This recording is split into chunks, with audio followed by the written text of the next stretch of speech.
Constable Rathod यांच्या CDR चौकशीची मागणी।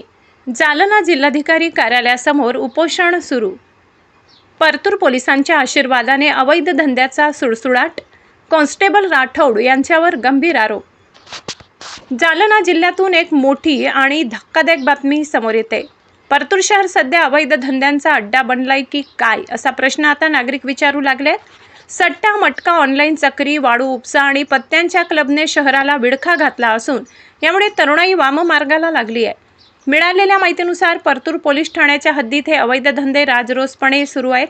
विशेष म्हणजे या संपूर्ण काळ्या साम्राज्याचा सूत्रधार दुसरा तिसरा कोणी नसून परतूर पोलीस ठाण्यातील कॉन्स्टेबल गजानन राठोड असल्याचा खळबळजनक आरोप आता होत आहे। तक्रार करायला जाणाऱ्यांना खोट्या गुन्ह्यात अडकविण्याची धमकी दिली जाते, ज्यामुळे सर्वसामान्यांमध्ये दहशतीचं वातावरण आहे।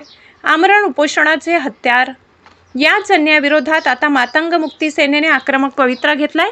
आज 15 एप्रिल 2026 पासून जालना जिल्हाधिकारी कार्यालयासमोर संघटनेचे जिल्हाध्यक्ष विष्णू गोफणे यांनी आमरण उपोषण सुरू केलंय। परतूरमधील सर्व अवैध धंदे तात्काळ बंद करावेत व कॉन्स्टेबल गजानन राठोड यांचा CDR काढून त्यांची सखोल चौकशी व्हावी। राठोड यांच्या अवैध मालमत्तेची चौकशी करून त्यांच्यावर कडक कारवाई करण्यात यावी।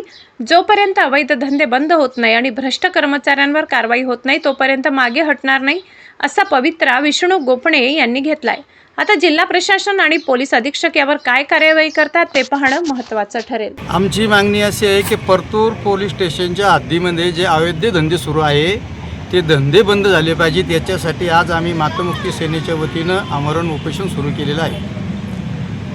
तिथं गजानन राठोड या नावाचा एक कॉन्स्टेबल आहे, तो त्या नंबर 2च्या धंद्यावाल्या संघ त्यांचं साठगाठ आहे, त्यांच्याकडून तो हप्ते गोळा करतो।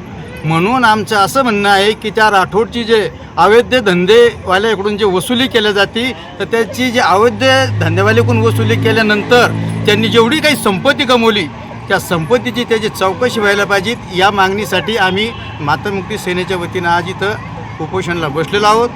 आणि दुसरा मुद्दा, आम्ही जो काही नंबर देऊ मोबाईल नंबर, त्या मोबाईल नंबरचं CDR तपासा अशी आमची मागणी।